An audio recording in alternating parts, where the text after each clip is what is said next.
in this next installment of Action on Health's webinar, clinical webinar series.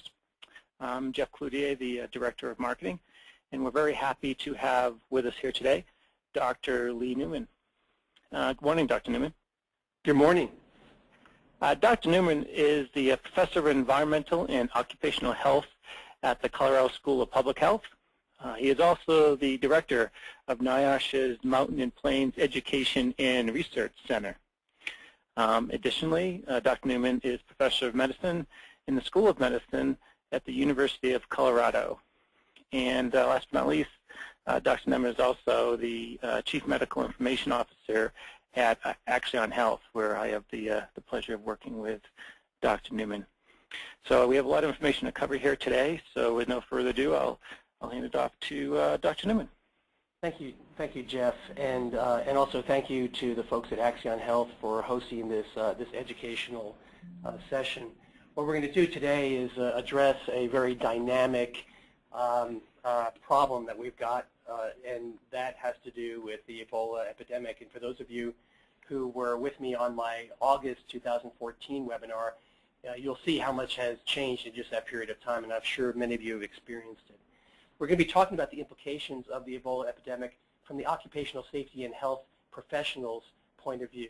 And this is largely a public health issue that revolves around the workplace, as well as our communities. So we're integrated with public health on this issue. In terms of disclosures, I have no conflicts of interest to report regarding the topic of today's webinar. There will be no discussion of any products, services, or therapies. The views and opinions that I'm going to express are my opinions. They do not represent the views or opinions of any organization or agency. So we're focusing on the Ebola epidemic, and you all have been following this, and probably with the same lens that I have. In part, we're trying to understand it from the standpoint of what does it mean for workers. And by workers, we mean workers who are in the healthcare sector, both in the U.S. and abroad, those who are in organizations that deploy to epidemic areas, such as our military, which is at the current time sending several thousand folks over, setting up portable hospitals and healthcare facilities. We have healthcare workers going over, public health workers, and NGO, people who work in NGOs, et cetera. There are also those organizations that have a distributed traveling or international workforce, and there are implications for them in relation to their work.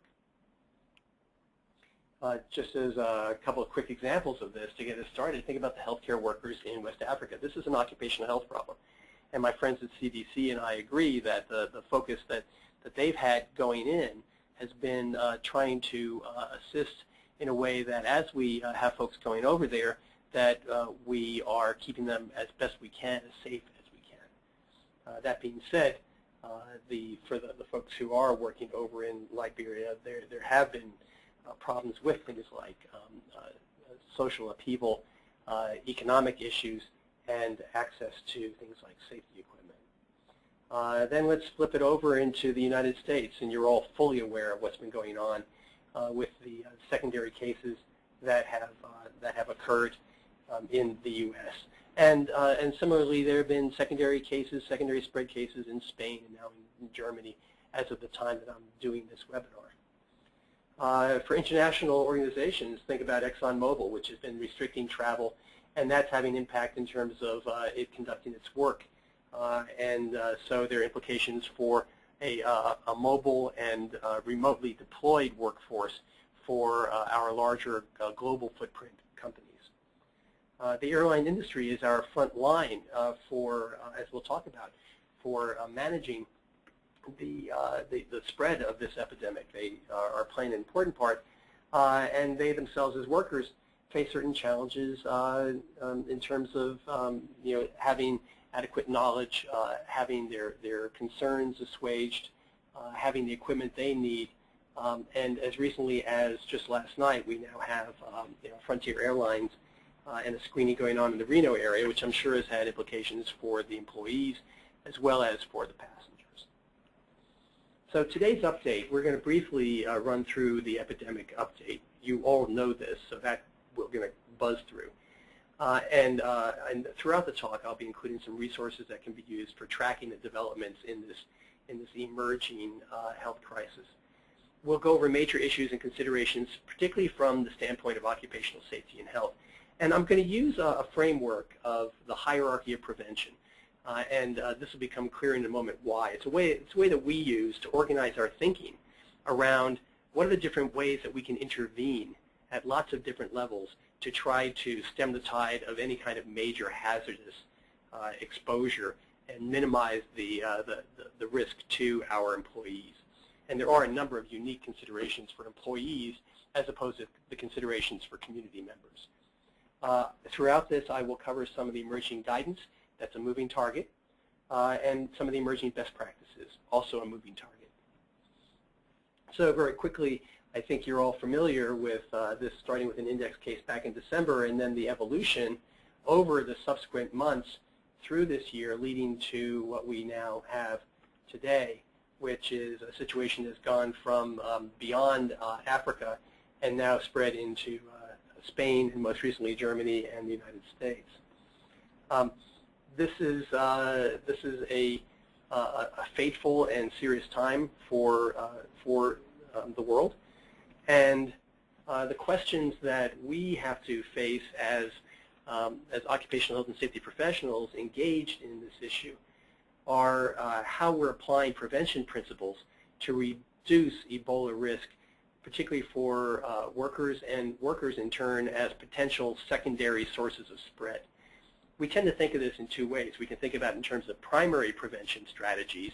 How can we stop hazardous exposure in the first place or minimize hazardous exposure in the first place? And then secondary prevention. So just to refresh people's memories, when we think about ways in which we can do primary prevention, in the world of occupational health and safety, we think of it in these terms. Ideally, at the top of the pyramid is elimination. If you can eliminate exposure to a hazard completely, then that's your best shot. Substitution, which doesn't apply here, there's nothing to substitute for Ebola. It's not like asbestos where we can say, well, we're going to get rid of asbestos and substitute a safer fiber like fiberglass or something. So substitution doesn't apply, but thinking about strategies for elimination, using engineering controls. Generally, when we can't totally eliminate a hazard, we try to find engineering controls.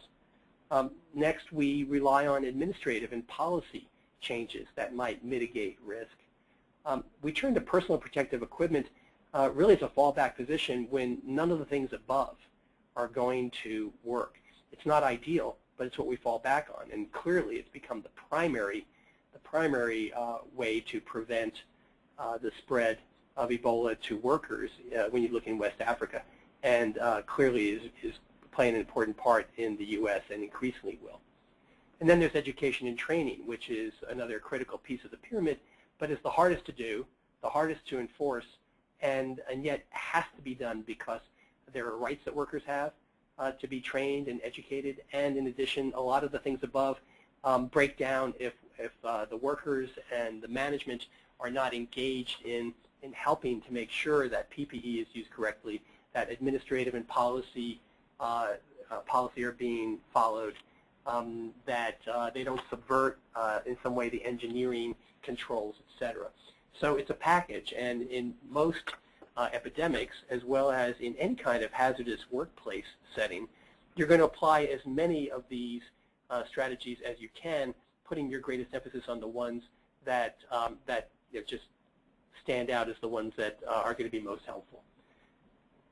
I'll add that when you can't completely prevent an exposure from occurring, or you think you have, but you're not entirely sure, you rely on medical surveillance, and that's a form of secondary prevention where we collect information about the people who have potentially been exposed in the workplace, and you keep track of them with the intention of identifying a health condition that resulted from the Ebola at its earliest possible stage, both to stop spread but also to provide treatment for that individual.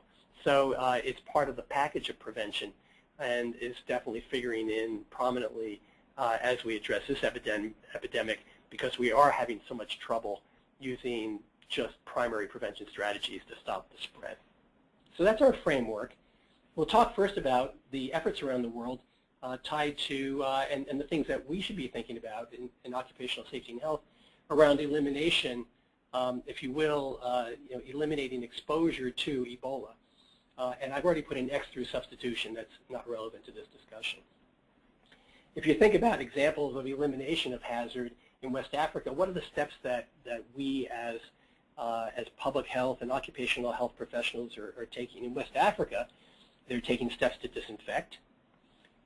They are isolating individuals who are suspected or who have the infection. And it's producing with it a lot of significant challenges that are social, economic, political, and logistical. Outside of West Africa, in the U.S., we think of elimination as, well, what are the steps that we can take to stop Ebola from ever crossing our borders? And that's where we'll talk briefly about what's evolving in terms of travel restrictions, screening, quarantine, and isolation after cases have been identified, as well as some of the steps to disinfect if you're treating someone with Ebola virus disease. And I think that we'll be coming back to this, but what's interesting is that some of the lessons learned in West Africa are coming back to us here in the U.S. as we've now started to experience some of the secondary cases, the secondary spread from the initial cases that have come into the country. As I mentioned, this is producing significant social, economic, and political impacts, and which end up being significant challenges for the effectiveness of eliminating the spread. We've seen Liberian clinics attacked, and Ebola aid workers having to basically run from where they were back in August. We've seen mob activity. We've seen people being suspicious of going into quarantine. So we have some very significant cultural, economic, and political issues that we're having to deal with, creating a significant international crisis. The conditions in West Africa are evolving. This is actually now an old picture. It's an old picture I know because it shows an IV hanging here. And more recent activities, they're now minimizing the use of IVs. Needles themselves are being, to the extent possible, not being used because the risk from a needle stick is almost 100% fatality. So we're seeing shifts in even the management of cases in West Africa as we speak. Something else that we see in terms of eliminating risk is the use of chlorine disinfection, which I think that what we can expect to see more of in this country in the coming weeks, and stay tuned, we'll see how the recommendations come out. But I think that we're going to increasingly see this as a consideration even in our treatment units where we think that we have good control over the environment and that we're doing everything right. I think we're going to be getting emerging recommendations around the use of additional disinfection for people who have worked near patients with Ebola. I will point out to you that OSHA has released a fact sheet on cleaning and decontaminating Ebola on surfaces. Now, this does not specifically address decontamination of workers who are trying to remove their personal protective equipment, but this does address what we call the fomites, the surfaces where the virus can reside, and we think that this virus can probably live somewhere between 3 to 5 days on surfaces. So you should check the OSHA website for this updated fact sheet. And in there you'll see information about current recommendations, but I think I would encourage people to stay tuned for changes in recommendations in the coming days and weeks. On the front line of elimination, of preventing the spread of Ebola to other countries, we have to think about our airline personnel. And this has, just as recently as yesterday, been updated. One of the things I'm going to tell you is I'm giving you a framework here because some of the things I'm telling you is fact today may not be considered best practices tomorrow. This is evolving. And so the Ebola guidance for airlines has changed just in the period of since yesterday, which is why I've been revising this presentation this morning. And now there are specific recommendations for airline crews, cleaning personnel, and cargo personnel.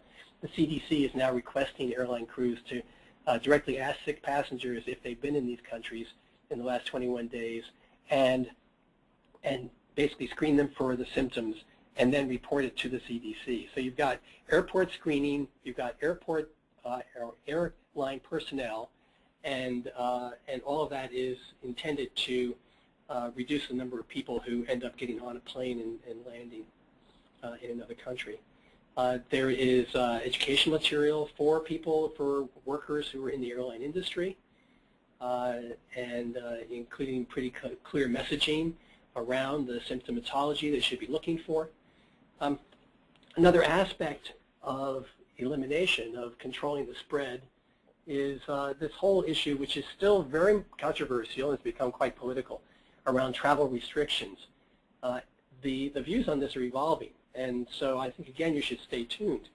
At the moment, the CDC is not recommending a travel ban. WHO is discouraging travel bans, and we could take a whole lot more time to talk about the pros and cons of that. What I would recommend you do is that you keep careful track of what's happening on the CDC website, because all of the exposure criteria revolve around not just the countries where right now there's active Ebola, but the travel restrictions and recommendations can also apply to other countries where Ebola may be identified in the coming weeks.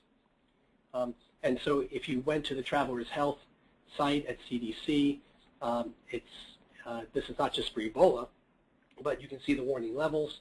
At the current moment, there are 3 that are warning level 3, meaning avoid non-essential travel, and that's for Guinea, Liberia, and Sierra Leone. Interestingly, Ebola in Nigeria, this is from September 11th, is when I took this screenshot. As you can see, Nigeria has had rather significant success in controlling this outbreak, and we have a lot to learn from them. And they've actually dropped off that list of warning level 2. They've dropped down to a more conventional alert level 3. There are a lot of resources available for those of you who work in companies where you have employees who are working or living abroad. And I'll just make a caveat here that the information is changing so fast that the various web pages that are up there, whether it's for OSHA or CDC, a lot of the web pages are not internally consistent. So I know people are working hard to make sure that they are updated and consistent, but you'd have to check in probably a couple different places to see how things are evolving. But at the moment, some of these pages have a lot of solid, consistent information.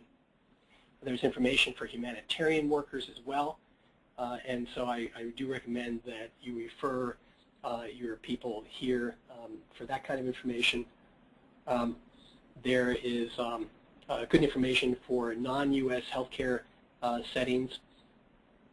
It doesn't necessarily take you to the point of being able to operationalize it, and we'll come back to that later, but it gives you the core of information that people are going to need. Along those lines, for those of you who may be considering or working with organizations that are sending people to West Africa, there are safety trainings that have been set up by the CDC for clinicians who are going to West Africa. And I want to make sure that people are aware of this. These are 3-day courses that are done live somewhere within the driving radius of Atlanta. And this is a really important thing to know about. It will direct you to this Ebola treatment unit training course where people can sign up. These are some of the dates that are coming up. They're running them fairly continually, and they're 3-day sessions. You can go on the website and determine if you're eligible, if it's appropriate for you to attend. I want to point out to people that there's been some confusion recently about the case definition for Ebola virus disease as opposed to the screening criteria. So when should we suspect that somebody might be infected? And so again, back to elimination, we want to avoid those people getting out into public or traveling. And so you can visit this website for the definitions that are being used. But I want to clarify that there's been a shift, and we'll come to that here in a moment.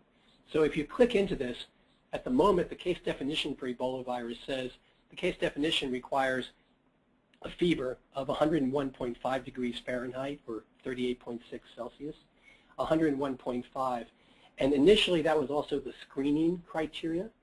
I don't actually have clarity yet whether the case definition is going to change to now have a lower temperature setting for cases, but it has changed in terms of the screening criteria for when you should be alert and concerned about a potential case. And so even though it still says this on this page for the case definition of the disease, it's changed to 100.4 Fahrenheit for screening purposes. The same thing, many of you hopefully have taken a good look at this checklist, which is used for evaluating EVD in the U.S. So upon arrival, we now have people who are at in customs and at borders and on arrival who are doing screenings. This was the checklist as of just a few days ago. And you can see the first criteria was, are they over or equal to 101.5 degrees? And this is now, in fact, the recommendation has now been changed to say you should assess at 100.4 or subjective fever. The same thing goes, many of you have probably already seen this algorithm for evaluating the return traveler. Again, this one initially was saying fever was subjective fever or temperature greater than or equal to 101.5, and there it is on that screen. That has now changed to 100.4 or 38 degrees. So we have moving targets, and there are reasons for that. As we know, at least one case, one of the nurses from Dallas never spiked a temperature or didn't have a documented temperature that got even as high as 100.4. Tied to those clinical symptoms are the exposure algorithms. And I would keep your eyes open for changes in the exposure algorithms. I'm not going to walk you through all these in detail, but to just make sure that you're aware that these exist and that you're familiar with these various criteria for putting people into high, low, and no known exposure categories. It then extends down to, through the combination of both symptom reporting, fever reporting, and exposure category, into determining whether testing should be indicated and what kinds of further steps need to be taken to manage that individual once they've landed in the U.S. There are more detailed exposure monitoring resources, which I would encourage people to become familiar with if you're not already, which takes you into more detail about the definition of exposure and exposure category. I think this is, again, going to be a category where we're all learning together about how to define who belongs in a particular exposure category and how aggressive we need to be. I'm going to touch very briefly on engineering. Like, what's the role for engineering the hazard away from our workforce? And this could be obviously a much longer talk. But suffice it to say that there are engineering solutions in use. We have some specialized hospital units. We do have containment facilities in many hospitals in the country. Some of them are apparently better able to handle these kinds of patients than others. In Spain, for example, they had to put together a makeshift isolation unit, and that ended up not being successful, and we've had cases of nurses becoming infected, probably in part due to engineering failure as well as PPE and other issues combined. But we know a fair amount about what the optimal engineering solutions can be. They're not going to do it alone. They have to be done in combination with other kinds of steps for prevention. So let's dig into, and I'm skipping over administrative and policy. We'll come back to that in a few minutes. But let's talk about personal protective equipment, because this is clearly an area of emerging concern. And so let's talk about that. Let's just sort of face it down. This is today's New York Times. And the broad question is, what is the right personal protective equipment? And it goes beyond that. Part of answering that question ties to can you get it on correctly? Is it sufficiently protective? And can you get it off without contaminating yourself? So this article I really recommend people take a look at because it's a good lay-level explanation of how the original CDC guidelines, shown here on the left, as including a mask or a respirator, and that could include just a surgical mask. I'll come back to that.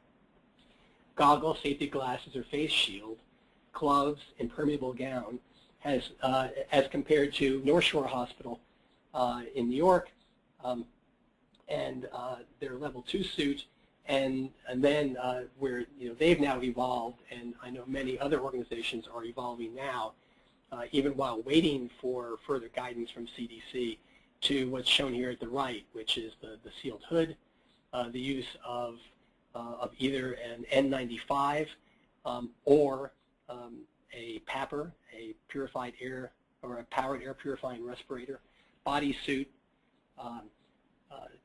different versions of gloves, including in some cases at least double and triple gloving. So this is right now in serious evolution, and I think we can all expect to see some changes in the guidance that comes out here very soon.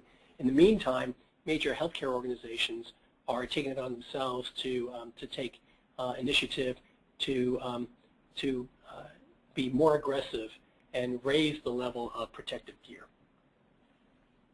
Get rid of that. This is taken just a few days ago. I took it on my TV screen. It was the evening news in Denver, and they were talking about local hospitals doing drills. And I think that it alerts me to the fact that we have a lot of hospitals that probably are going to be going through some major rethinks about the level of protective gear that they want to supply. I want to talk about transmission. We've been told that this is a condition that you only get through contact from blood and bodily fluids of living or deceased individuals, or if you had ingested Ebola, virally infected monkeys or other mammals from Africa. And there's been a lot of recent discussion about can aerosols be inhaled? Is there airborne transmission? And I'm going to skip this. This is on PPE education. Expect these to change because the level of protection that people are starting to use are changing. But I want to talk about this airborne transmission issue for a minute. And I want to alert people to a really well-written, well-researched paper, thoughtful piece by Lisa Brosseau and Rachel Jones. And Lisa I have tremendous respect for. She is truly an expert on respiratory protection and infectious disease transmission. I strongly recommend that people take a look at this paper because she walks through the lines of evidence about what we know about the transmissibility. And I come away persuaded that if I were in the situation of caring for a patient with suspected Ebola, I would be in, at minimum, an N95, and I would prefer to be in a PAPR.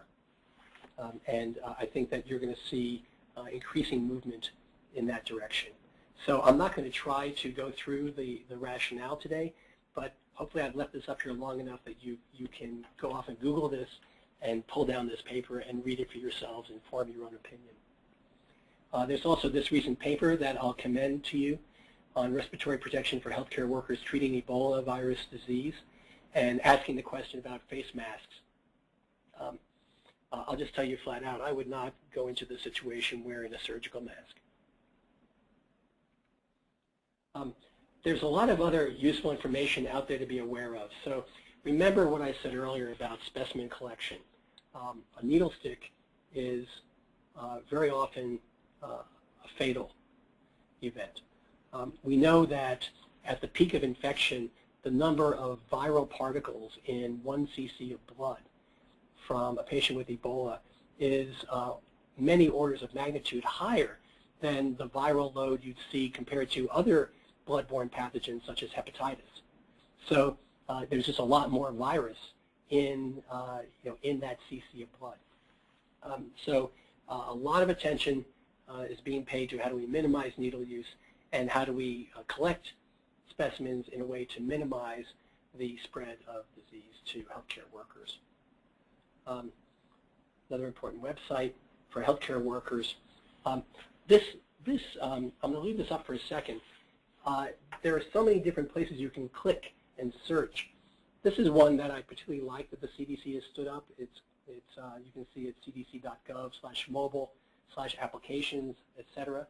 I'll leave that up for a second. It's a microsite, so it serves as a kind of mini portal to a bunch of different stuff that's pretty current. And it leads me to talk to you a little bit about CDC's steps, and I think where we may see things starting to go in terms of hospital preparedness.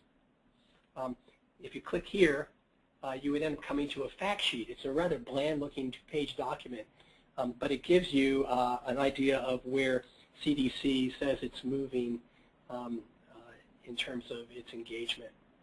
And here's some highlights from that. So some of the things that seem to be changing in the CDC approach just in the last day or two. And starting in Dallas, PPE suits are going to be standardized, quote, possibly using only full-body suits. Now this may have changed already. I don't know. But you know, you can still see the language was a little soft. I think we'll see some of that getting firmed up. Second, use of a model of hood that protects healthcare workers' neck. That has been in the news here in the last 24 hours. Removing PPE, enhancing the way that we do that, including detailed step-by-step disinfection for hands at every step along the way, doing a disinfection step with specific sequencing for what pieces of equipment to remove and when to remove it and when to do hand washing. Having a site manager at all times overseeing the donning and doffing of PPE. And overseeing the isolation units. I want to stop right there and tell you that most of the things that you see right there are the things that they're already doing in West Africa, because they do not have the benefit of of negative pressure rooms and UV lighting and the bells and whistles that we have. And so PPE and training to do PPE in a very rigorous way is really their major line of defense. And we're now moving to learn from the West African experience and apply those same principles in the U.S. The other thing CDC now has put in place is a dedicated response team and enhanced training. So let's talk about education and training. Why is it at the bottom of this pyramid? It's at the bottom of this pyramid because, generally speaking, education and training by itself doesn't get the job done in terms of protecting workers from hazards. It is an essential component. People have a right to know their risks, and they have a requirement by law to be trained appropriately. But it's in combination with PPE and understanding policies and understanding all these other principles of prevention that education and training helps support what we need to do in the workplace. And I'm harping on this because it is a big deal right now, and is another hot button issue which is leading to threatened strikes among nurses and other work groups because they feel that they do not have the sufficient training and education that they need to deal with this. I'm not here to judge. I'm here to just point out the fact that we as occupational health and safety professionals have an obligation to help organizations optimize the education and training that we're responsible for doing for the workforce.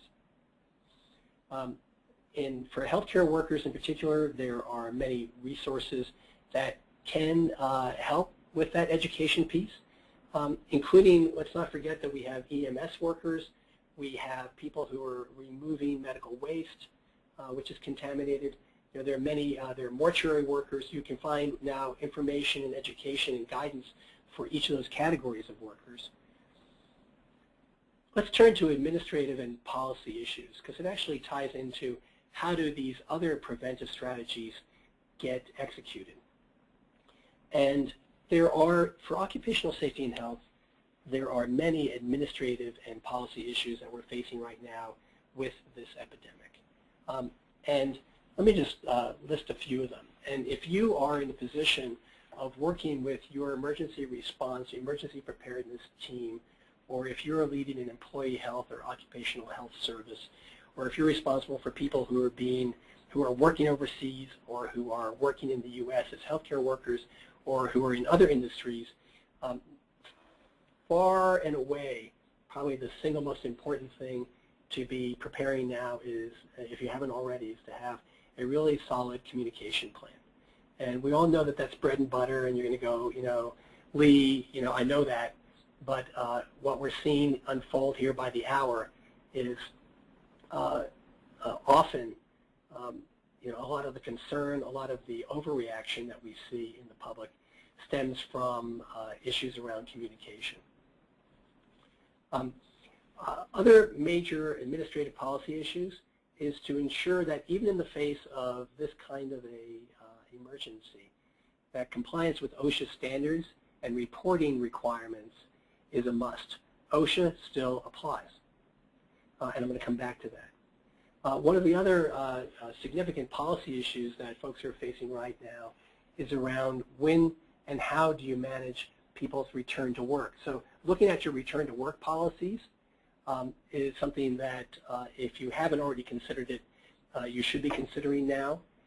Maybe this will never touch you, and we hope that it doesn't, but you should be thinking now about if we had someone returning to work or who is part of an exposure group that requires monitoring, what are we offering in terms of, what are we expecting of them in terms of self-quarantine, in terms of reporting in whether they have fever or not.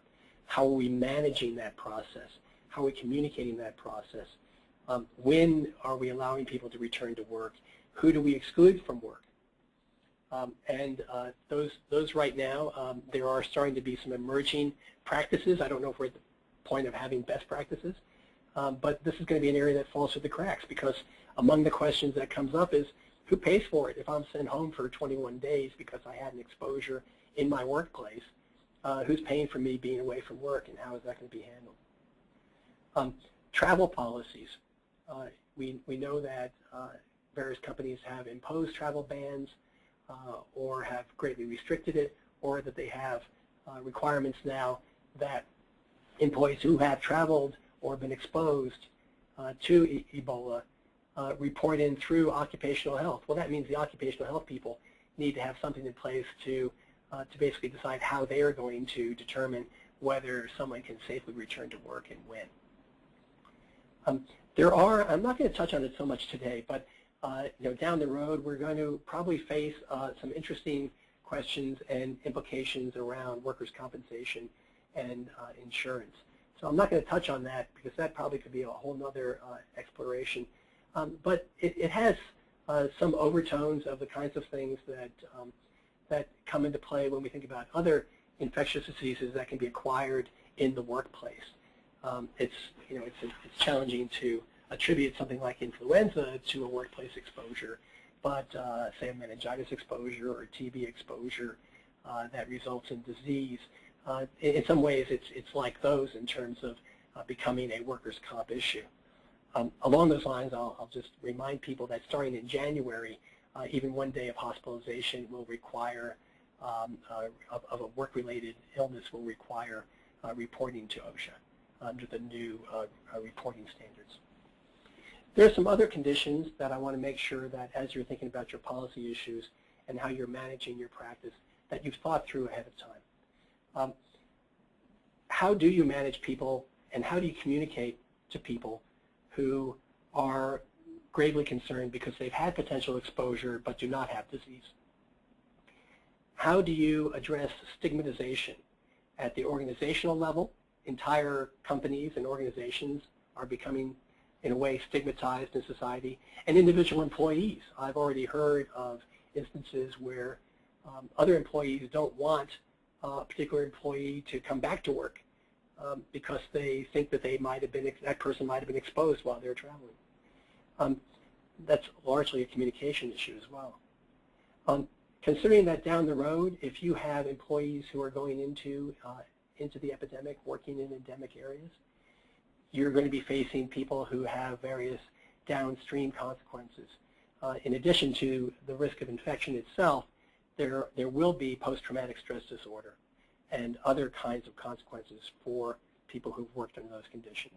And some of those are actually the kinds of things that we as occupational health and safety professionals should be thinking about, including chemical exposures from disinfectants, including heat stress. I know that the folks from NIOSH have been part of the teams from CDC that have helped to try to address that for people who are deployed to West Africa. So, there are the usual things, not just the infection. There are other kinds of hazards that surround the situation like this as an epidemic. So a reminder, OSHA does apply. Here in the U.S., these are the major standards: the bloodborne pathogen standard, the respiratory protection standard, the PPE standard. There's the general duty clause in OSHA that requires employers to keep their workplace free of recognized hazards that can cause death or serious harm to workers. For states that have state plans, think, for example, Cal OSHA with its aerosol transmissible diseases standard. I think that you can just stay tuned. You're going to hear some updates from states, probably like California. So making sure that you're plugged into what your state plans are saying to you, and most importantly, make sure that you are tightly tied into local public health.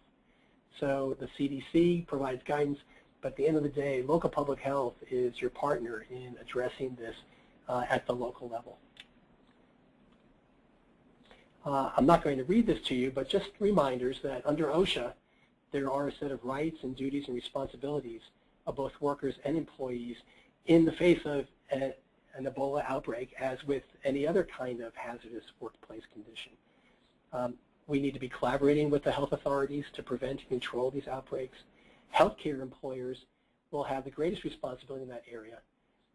Remember that under OSHA, healthcare and other employees have the right to remove themselves from a work situation that they have reasonable justification to believe presents an imminent or serious danger to their life and health. Remember medical privacy. The U.S. workers who have developed Ebola have been identified in the press. I'm sure there was a process that led to them being identified publicly. If an employee is actually diagnosed with Ebola, communication with other employees, communication again being important, is going to be important to do. You have to give them information that will help them to protect their health and safety. But remember that medical privacy of the sick employee needs to be honored. I want people to remember under this administrative area the ADA. Now, I can't find yet something from the government that specifically addresses the ADA in detail as it applies to the Ebola outbreak. The closest reference is probably the Pandemic Preparedness in the Workplace and Americans with Disabilities Act statement that came out a number of years ago in relation to pandemic flu. So you might reflect back on that, because I think that still holds today. And under the ADA, I'm not going to take you through all this, but let me just flag it for you as something that it's important for you to be considering in your policy setting and in your procedures, and just refresh where you stand on ADA. To wrap up, let's talk for just a minute about medical surveillance, the secondary prevention issues. I basically want people to leave today expecting that we're going to see changes in recommended best practices for medical surveillance after exposure has occurred. We're going through a true trauma right now in West Africa, in Spain, here in the U.S., and that trauma is the horrible consequences of a spreading epidemic, spreading from person to person. And medical surveillance, if there is hope for people who are infected with Ebola, it's having early detection, and that requires having the tools that you need to figure out who is in early stage disease and getting them into appropriate care as fast as possible. The temperature cutoff issue is right now a little bit of a moving target. So as I told you, you should now be using 100.4 Fahrenheit, equal to or greater than 100.4 Fahrenheit, if you were following current guidelines. And I suppose that could change as well. You're going to have to take into account how predictive, how useful are symptom reporting. And we've had worries about that in terms of both under-reporting and over-reporting. So, one man comes into the U.S. Failing to report exposure, and we have other people where you have an equal possibility of people failing to report a symptom. On the flip side of it, if we ask 10,000 people today whether they have abdominal pain, some of them will, and that doesn't mean they have Ebola. So we're going to have false positives and false negatives to deal with. And so some of this is going to take some shakeout right now. I'm telling you right now that our symptom surveys probably by themselves do not have high positive predictive value, and it's only in combination with other data that we're drawing some conclusions to get people within the band of whether they should be in isolation, should be treated, should be discharged, etc. So this is a work in progress. As I mentioned, accuracy of exposure assessment. We have a lot riding on exposure assessment. And as we all know, that's really hard to assess, especially in a disease where potentially as few as 5 or 6 viral particles may be sufficient to cause disease if it came in contact with the mucous membrane. And even if you put people into a grouping in terms of high, medium, or no exposure, you have to factor into that how well and how effective was their PPE. Was it sufficient? Was the engineering control and PPE combination sufficient to reduce to downgrade your exposure assessment in deciding where to categorize them as requiring medical surveillance? Right now we're going through a major revision of how to define how wide to cast the net in defining who has been exposed. So stay tuned.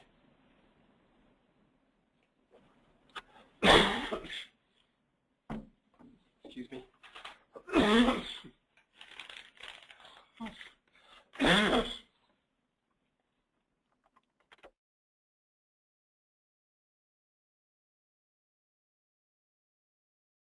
Excuse me.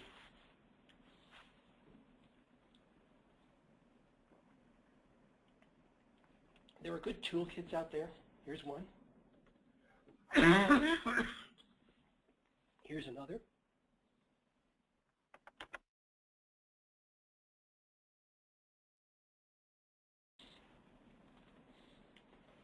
In the end, excuse me, you can expect recommendations to be changing. This is a test of our resilience. Resilience being the ability to properly adapt to stress and adversity. So hang in there. And with that, I'm going to conclude and thank you for attending today's webinar. Thank you. Great. Thank you so much, Dr. Newman, for those insights and your time today. Just to let everyone know, we will be posting Dr. Newman's webinar on our website probably the early part of next week. We just need a couple days for editing. And so you'll be able to go to www.axionhealth.com and look for that early part of next week, as I said. And if there are other questions that you would like to ask Dr. Newman, please send them to marketing@axionhealth.com. And we will collect all the questions and all of Dr. Newman's answers and send those out to the entire group that was in attendance today so they can read them at their leisure. So once again, thanks for joining us for this clinical webinar. And I hope the information that Dr. Newman provided was insightful and helpful. So thanks again, and everyone have a good afternoon.